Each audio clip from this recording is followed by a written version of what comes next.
కప్ప భూమిపైన విశ్రాంతిలో ఉన్నప్పుడు మరియు నీటిలో ఉన్నప్పుడు బ్యాకో ప్యారింజియల్ క్యావిటీ ద్వారా శ్వాసక్రియ జరుగుతుంది.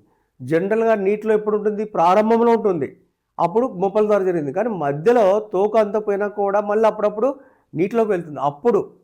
కాబట్టి ప్రౌఢ కప్ప భూమిపై విశ్రాంతిలో ఉన్నప్పుడు మరియు నీటిలో ఉన్నప్పుడు బ్యాకో ప్యారింజియల్ క్యావిటీ ద్వారా శ్వాసక్రియ జరుగుతుంది. ఇక్కడ చూడండి, గుర్తు కన్ఫ్యూజ్ కాకుండా, భూమిపైన విశ్రాంతిలో ఉన్నప్పుడు, భూమిపైన ఉంది, విశ్రాంతిలో ఉన్నప్పుడు బ్యాకో ప్యారింజియల్ క్యావిటీ ద్వారా జరుగుతుంది శ్వాసక్రియ. అదే భూమిపైన చురుకుగా ఉన్నప్పుడు ఊపిరితిత్తుల జరుగుతుంది.